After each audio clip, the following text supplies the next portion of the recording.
Foundation Stones to Happiness and Success by James Allen. Foreword. How does a man begin the building of a house? He first secures a plan of the proposed edifice, and then proceeds to build according to the plan, scrupulously following it in every detail, beginning with the foundation. Should he neglect the beginning on a mathematical plan, his labor would be wasted, and his building, should it reach completion without tumbling to pieces, would be insecure and worthless.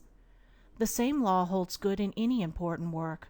The right beginning and first essential is a definite mental plan on which to build. Nature will have no slipshod work, no slovenliness, and she annihilates confusion, or rather, confusion is in itself annihilated. Order, definiteness, purpose eternally prevail, and he who in his operations ignores these mathematical elements at once deprives himself of sustainability, completeness, happiness, and success. End of foreword. Recording by Andrea Fiore.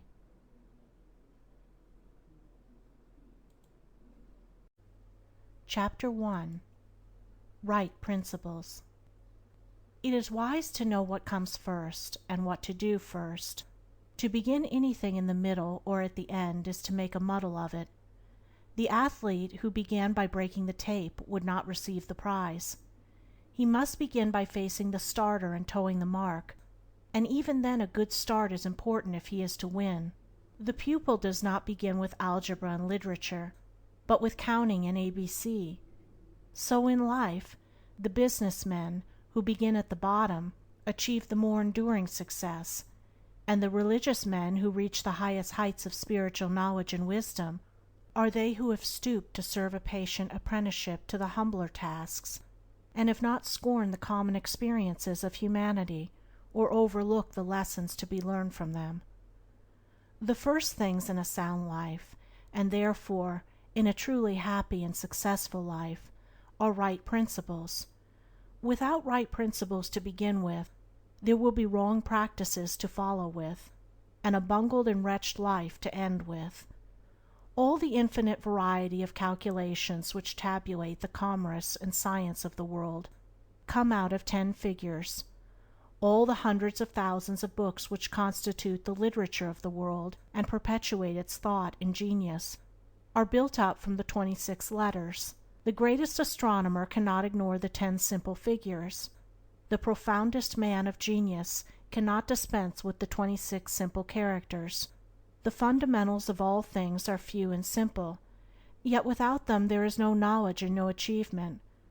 The fundamentals, the basic principles, in life or true living are also few and simple, and to learn them thoroughly and study how to apply them to all the details of life is to avoid confusion and to secure a substantial foundation for the orderly building up of an invincible character and a permanent success.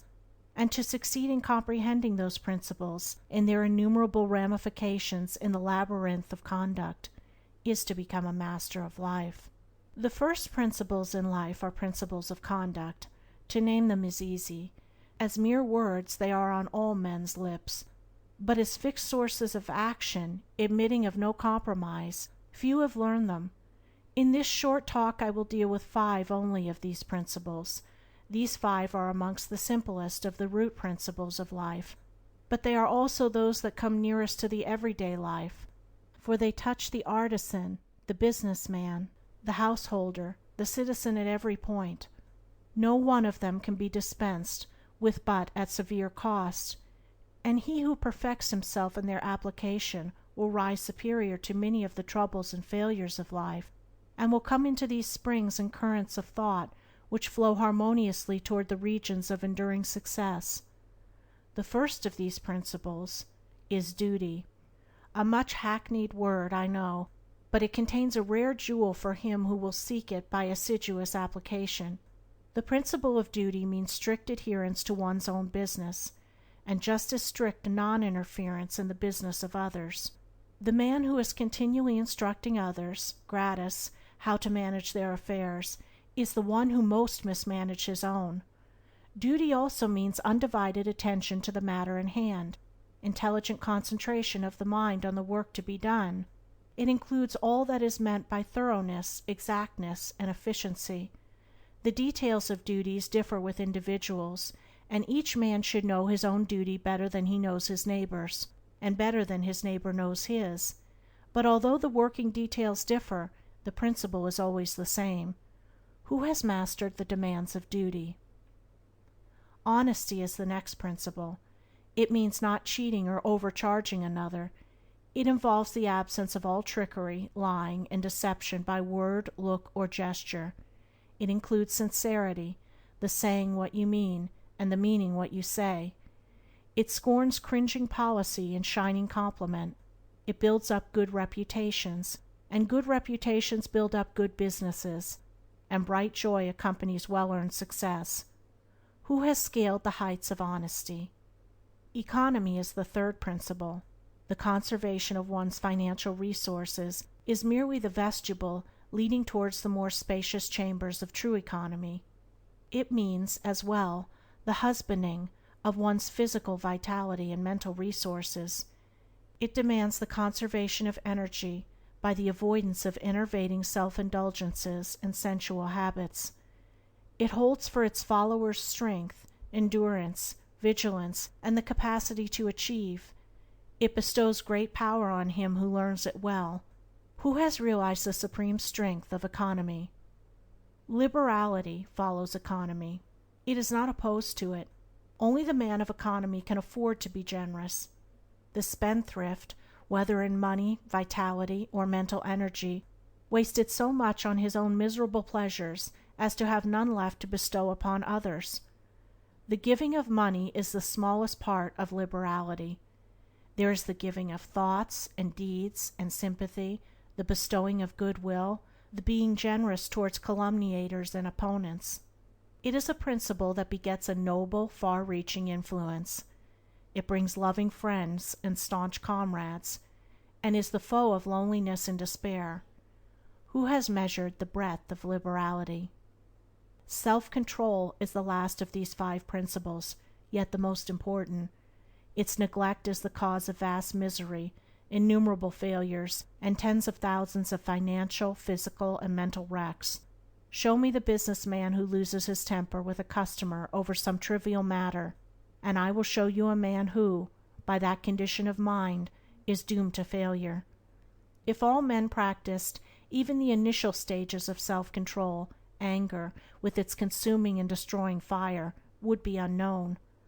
The lessons of patience, purity, gentleness, kindness, and steadfastness, which are contained in the principle of self-control, are slowly learned by men, yet until they are truly learned, a man's character and success are uncertain and insecure.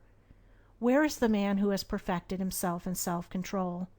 Where he may be, he is a master indeed. The 5 principles are 5 practices, 5 avenues to achievement, and 5 sources of knowledge. It is an old saying and a good rule that practice makes perfect, and he who would make his own wisdom, which is inherent in those principles, must not merely have them on his lips, they must be established in his heart. To know them and receive what they alone can bring, he must do them, and give them out in his actions. End of Chapter 1. Recording by Andrea Fiore.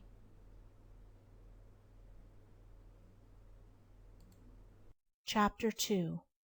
Sound Methods. From the 5 foregoing right principles, when they are truly apprehended and practiced, will issue sound methods.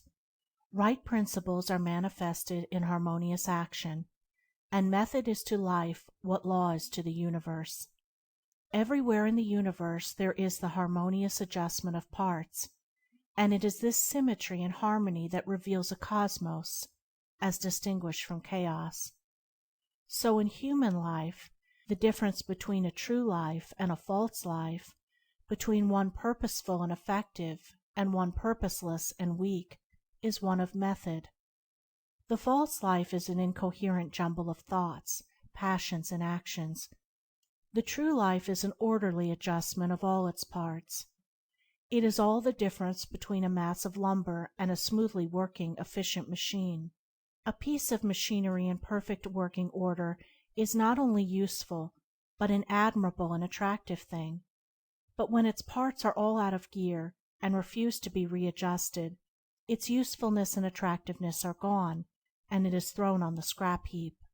Likewise, a life perfectly adjusted in all its parts, so as to achieve the highest point of efficiency, is not only a powerful life, but an excellent and beautiful thing, whereas a life confused, inconsistent, discordant, is a deplorable exhibition of wasted energy.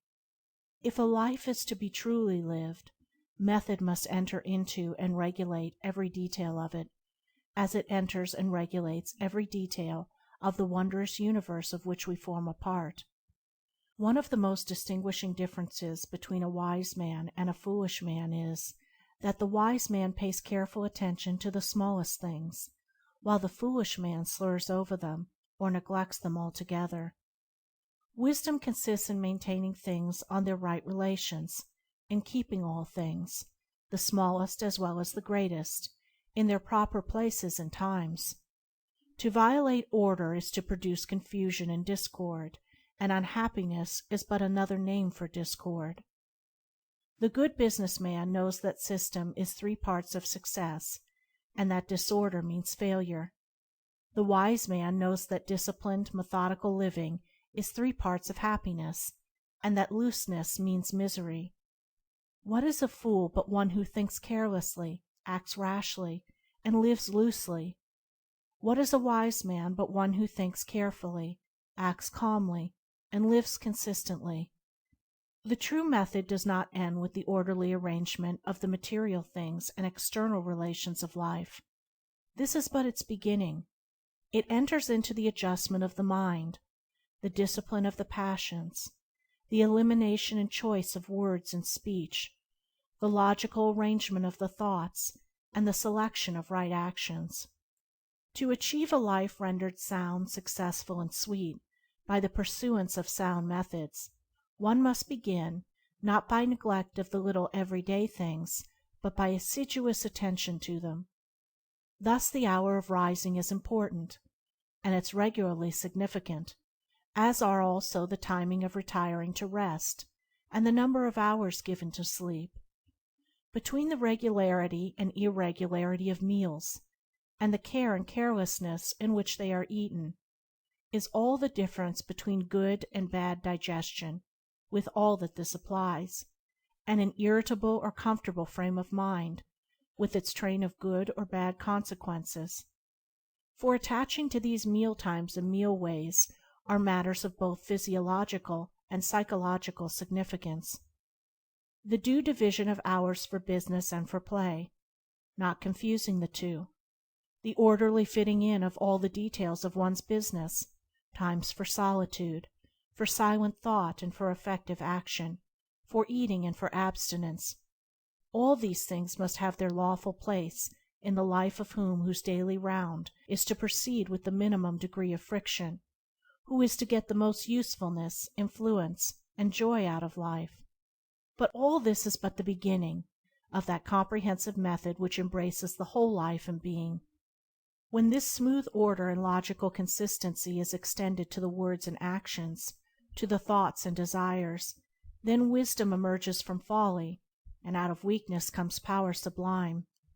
When a man so orders his mind as to produce a beautiful working harmony between all its parts, then he reaches the highest wisdom, the highest efficiency, the highest happiness. But this is the end, and he who would reach the end must begin at the beginning. He must systematize and render logical and smooth the smallest details of his life, proceeding step by step toward the finished accomplishment. But each step will yield its own particular measure of strength and gladness. To sum it up, method produces that smoothness which goes with strength and efficiency. Discipline is method applied to the mind. It produces that calmness which goes with power and happiness. Method is working by rule. Discipline is living by rule. But working and living are not separate. They are but two aspects of character, of life. Therefore, be orderly in work, be accurate in speech, be logical in thought. Between these and slovenliness, inaccuracy and confusion, is the difference between success and failure, music and discord, happiness and misery. The adoption of sound methods of working, acting, thinking, in a word, of living, is the surest and safest foundation for sound health, sound success, sound peace of mind. The foundation of unsound methods will be found to be unstable, and to yield fear and unrest even when it appears to succeed, and when its time of failure comes, it is grievous indeed. End of Chapter 2. Recording by Andrea Fiore.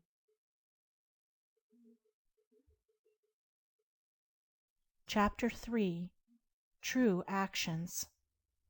Following on right principles and methods come true actions. One who is striving to grasp true principles and work with sound methods will soon come to perceive that details of conduct cannot be overlooked, that, indeed, those details are fundamentally distinctive or creative, according to their nature, and are of deep significance and comprehensive importance, and this perception and knowledge of the nature and power of passing actions will gradually open and grow within him as an added vision, a new revelation. As he acquires this insight, his progress will be more rapid, his pathway in life more sure, his days more serene and peaceful. In all things he will go the true and direct way, unswayed and untroubled by the external forces that play around and about him. Not that he will be indifferent to the welfare and happiness of those about him, that is quite another thing, but he will be indifferent to their opinions, to their ignorance, to their ungoverned passions. By true actions, indeed, is meant acting rightly towards others, and the right doer knows that his actions, in accordance with truth, are but for the happiness of those about him, and he will do them even though an occasion may arise when someone near to him may advise or implore him to do otherwise. True actions may easily be distinguished from false by all who wish so to distinguish, in order that they may avoid false action and adopt true. As in the material world we distinguish things by their form, color, size, etc., choosing those things which we require, and putting by those things which are not useful to us, so in the spiritual world of deeds we can distinguish between those that are bad and those that are good by their nature, their aim, and their effect, and can choose and adopt those that are good and ignore those that are bad. In all forms of progress, avoidance of the bad always precedes acceptance and knowledge of the good. Just as a child at school learns to do its lessons right by having repeatedly pointed out to it how it has done them wrong, if one does not know what is wrong and how to avoid it, how can he know what is right and how to practice it? Bad or untrue, actions are those that spring from a consideration of one's own happiness only, and ignore the happiness of others, that arise in violent disturbances of the mind and unlawful desires, or that call for concealment in order to avoid undesirable complications. Good or true actions are those that spring from a consideration for others, that may arise in calm reason and harmonious thought framed on moral principles, or that will not involve the doer in shameful consequences if brought into the full light of day. The right doer will avoid those acts of personal pleasure and gratification which by their nature bring annoyance, pain, or suffering to others, no matter how insignificant those actions may appear to be.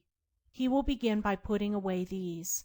He will gain a knowledge of the unselfish and true by first sacrificing the selfish and untrue. He will learn not to speak or act in anger, or envy, or resentment, but will study how to control his mind, and will restore it to calmness before acting, and most important of all, he will avoid, as he would the drinking of deadly poison, those acts of trickery, deceit, double-dealing, in order to gain some personal profit of advantage, and which lead, sooner or later, to exposure and shame for the doer of them. If a man is prompted to do a thing which he needs to conceal, and which he would not lawfully and frankly defend if it were examined of witness, he should know by that it is a wrong act, and therefore to be abandoned without a further moment's consideration. The carrying out of this principle of honesty and sincerity of action, too, will further lead him into such a path of thoughtfulness and right doing as will enable him to avoid doing those things which would involve him in the deceptive practices of other people. Before signing papers, or entering into verbal or written agreements, or engaging himself to others in any way at their request, particularly if they be strangers, he will first inquire into the nature of the work or undertaking, and so, enlightened, he will know exactly what to do, and will be fully aware of the import of his action. To the right doer, thoughtlessness is a crime. Thousands of actions done with good intent lead to disastrous consequences because they are acts of thoughtlessness, and it is well said that the way to hell is paved with good intentions. The man of true action is, above all things, thoughtful. Be ye therefore wise as serpents and harmless as doves. The term thoughtlessness covers a wide field in the realm of deeds. It is only by increasing in thoughtfulness that a man can come to understand the nature of actions, and can, thereby, acquire the power of always doing that which is right. It is impossible for a man to be thoughtful and act foolishly. Thoughtfulness embraces wisdom. It is not enough that an action is prompted by a good impulse or intention. It must arise in thoughtful consideration if it is to be a true action, and the man who wishes to be permanently happy in himself and a power for good to others must concern himself only with true actions. "I did it with the best of intentions" is a poor excuse from one who has thoughtlessly involved himself in the wrongdoing of others. His bitter experience should teach him to act more thoughtfully in the future.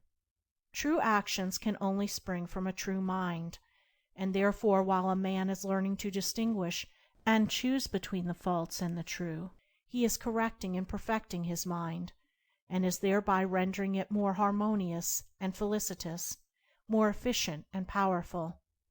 As he acquires the inner eye to clearly distinguish the right in all the details of life, and the faith and knowledge to do it, he will realize that he is building the house of his character and life upon a rock which the winds of failure and the storms of persecution can never undermine. End of Chapter 3. Recording by Andrea Fiore.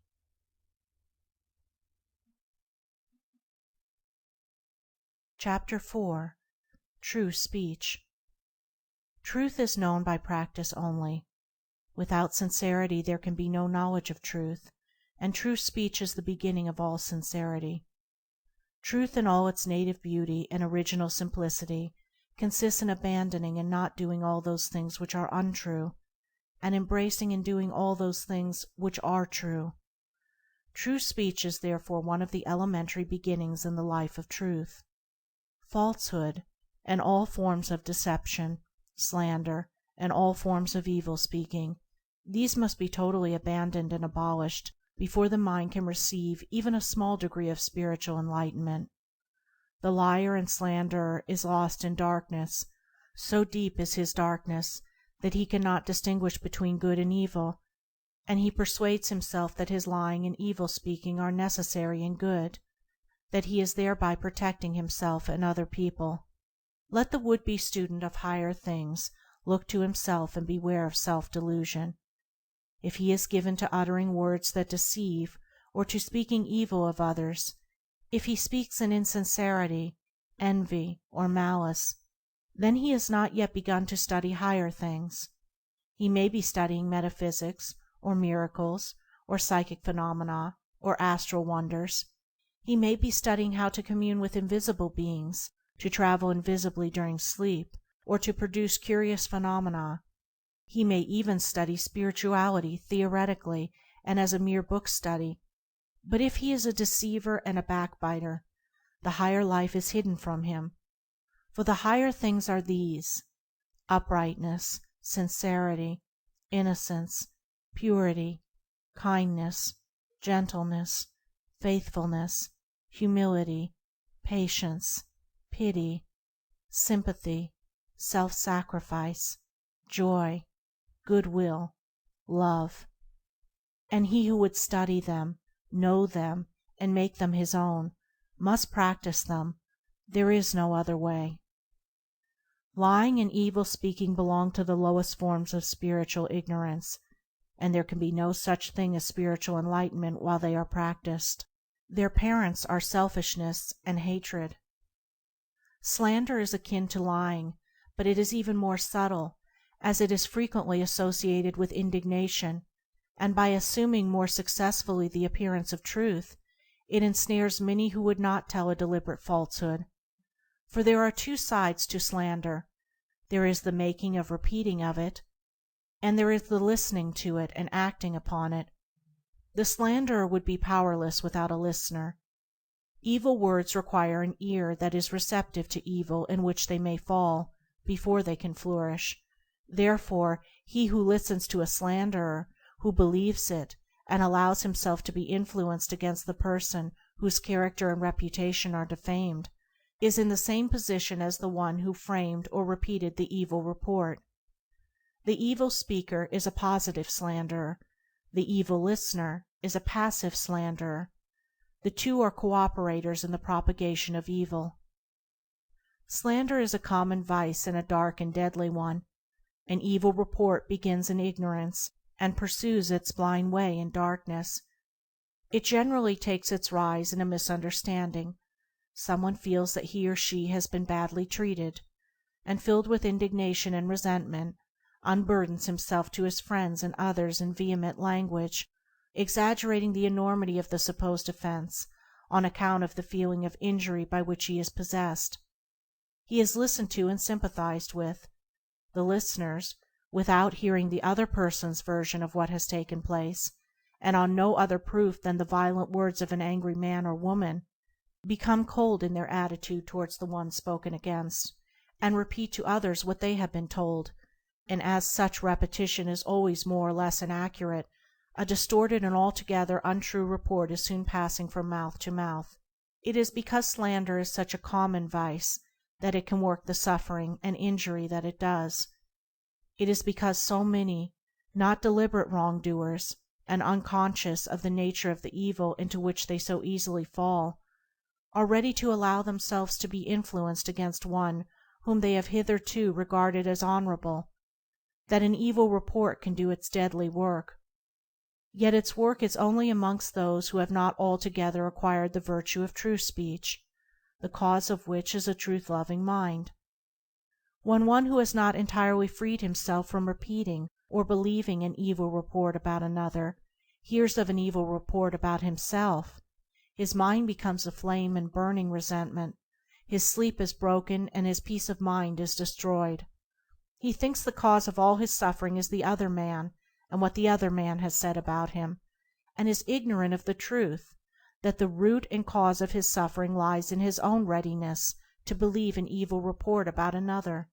The virtuous man, he who has attained to true speech, and whose mind is sealed against even the appearance of evil speaking, cannot be injured and disturbed by any evil reports concerning himself, and although his reputation may for a time be stained in the minds of those who are prone to suggestions of evil, his integrity remains untouched and his character unsoiled, for no one can be stained by the evil deeds of another but only by his own wrongdoing.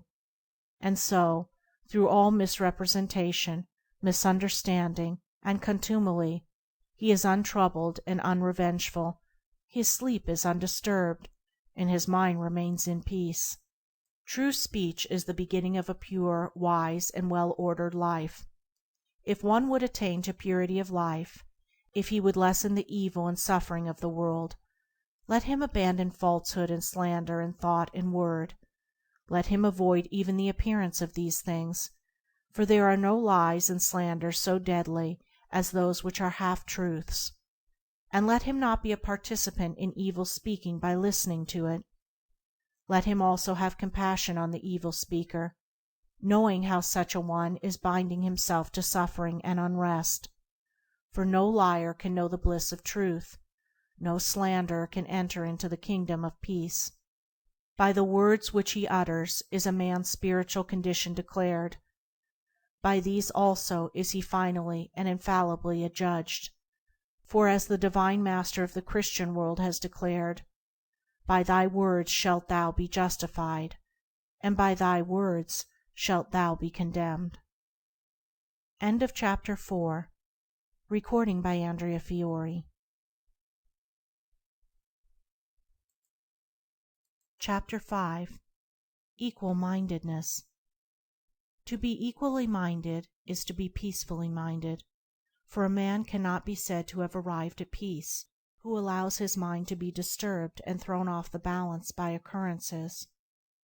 The man of wisdom is dispassionate, and meets all things with the calmness of a mind in repose and free from prejudice.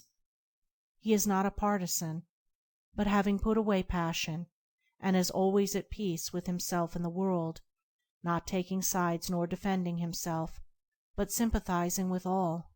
The partisan is so convinced that his own opinion and his own side is right, and that all goes contrary to them is wrong, that he cannot think there is any good in the other opinion and the other side. He lives in a continual fever of attack and defense, and has no knowledge of the quiet peace of an equal mind. The equal-minded man watches himself in order to check and overcome even the appearance of passion and prejudice in his mind, and by so doing he develops sympathy for others, and comes to understand their position and particular state of mind, and as he comes to understand others, he perceives the folly of condemning them and opposing himself to them. Thus there grows up in his heart a divine charity which cannot be limited, but which is extended to all things that live and strive and suffer. When a man is under the sway of passion and prejudice, he is spiritually blind. Seeing nothing but good in his own side, and nothing but evil in another, he cannot see anything as it really is, not even his own side, and not understanding himself, he cannot understand the hearts of others, and thinks it is right that he should condemn them.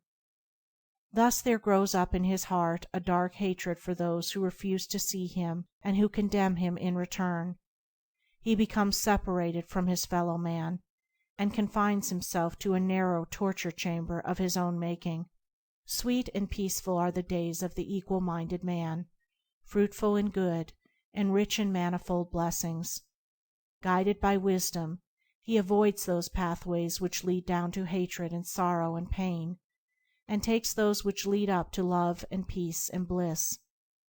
The occurrences of life do not trouble him, nor does he grieve over those things which are regarded by mankind as grievous, but which must befall all men in the ordinary course of nature. He is neither elated by success nor cast down by failure. He sees the events of his life arranged in their proper proportions, and can find no room for selfish wishes or vain regrets, for vain anticipations and childish disappointments. And how is this equal-mindedness, this blessed state of mind and life, acquired? Only by overcoming one's self, only by purifying one's own heart, for the purification of the heart leads to unbiased comprehension, unbiased comprehension leads to equal-mindedness, and equal-mindedness leads to peace. The impure man is swept helplessly away on the waves of passion. The pure man guides himself into the harbor of rest. The fool says, "I have an opinion." The wise man goes about his business. Chapter 5. Recording by Andrea Fiore.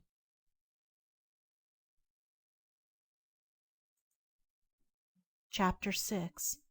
Good results.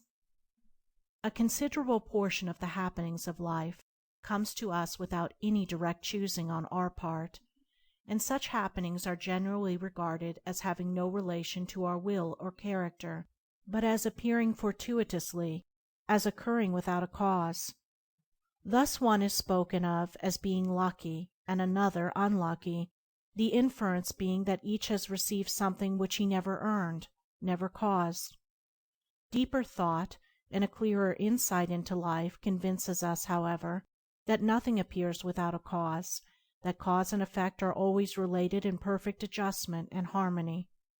That being so, every happening directly affecting us is intimately related to our own will and character, is indeed an effect justly related to a cause having its seat in our consciousness. In a word, involuntary happenings of life are the results of our own thoughts and deeds. This, I admit, is not apparent on the surface, but what fundamental law, even in the physical universe, is so apparent? If thought, investigation, and experiment are necessary to the discovery of the principles which relate one material atom to another, even so are they imperative to the perception and understanding of the mode of action which relate one mental condition to another, and such modes, such laws, are known by the right doer, by him who has acquired an understanding mind by the practice of true actions. We reap as we sow. Those things which come to us, though not by our own choosing, are by our own causing. The drunkard did not choose the delirium tremens or insanity which overtook him, but he caused it by his own deeds. In this case the law is plain to all minds, but where it is not so plain, it is none the less true. Within ourselves is the deep-seated cause of all our sufferings, the spring of all our joys. Alter the inner world of thoughts, and the other world of events will cease to bring you sorrow.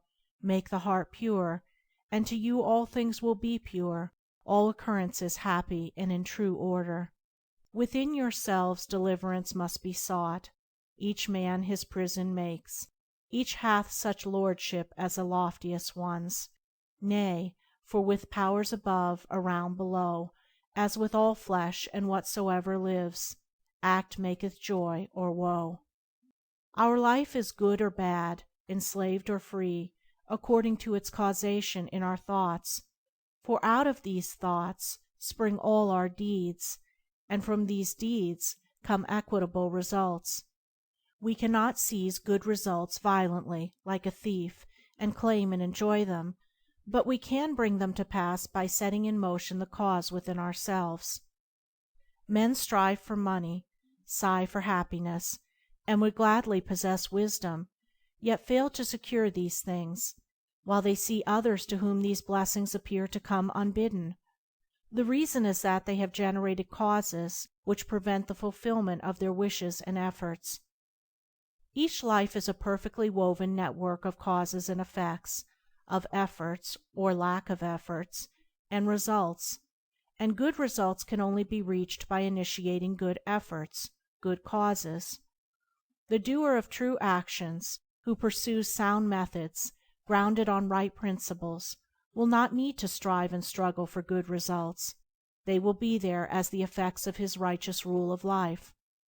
He will reap the fruit of his own actions, and the reaping will be in gladness and peace. This truth of sowing and reaping in the moral sphere is a simple one, yet men are slow to understand and accept it.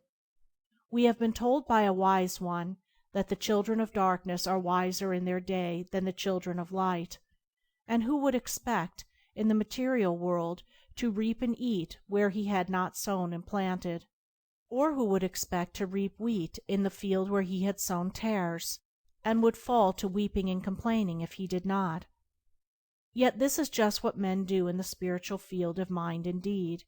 They do evil and expect to get from it good, and when the bitter harvesting comes in all its ripened fullness, they fall into despair and bemoan the hardness and injustice of their lot, usually attributing it to the evil deeds of others, refusing even to admit the possibility of its cause being hidden in themselves, in their own thoughts and deeds. The children of light, those who are searching for the fundamental principles of right living, with a view to making themselves into wise and happy beings, must train themselves to observe this law of cause and effect in thought, word, and deed, as implicitly and obediently as the gardener obeys the law of sowing and reaping. He does not even question the law. he recognizes and obeys it.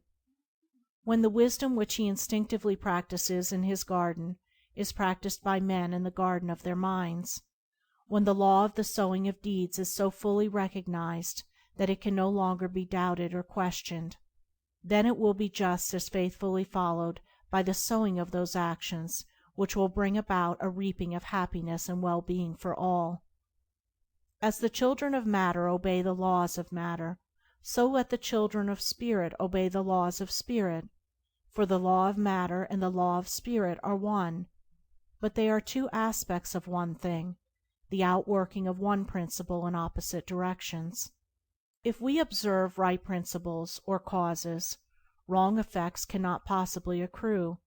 If we pursue sound methods, no shoddy thread can find its way into our web of life, no rotten brick enter into the building of our character to render it insecure, and if we do true actions, what but good results can come to pass? For to say that good causes can produce bad effects is to say that nettles can be reaped from a sowing of corn. He who orders his life along the moral lines thus briefly enunciated will attain to such a state of insight and equilibrium as to render him permanently happy and perennially glad. All his efforts will be seasonally planted, all the issues of his life will be good, and though he may not become a millionaire, as indeed he will have no desire to become such, he will acquire the gift of peace, and true success will wait upon him as its commanding master. End of chapter 6. Recording by Andrea Fiore. www.andreafiore.name. End of Foundation Stones to Happiness and Success by James Allen.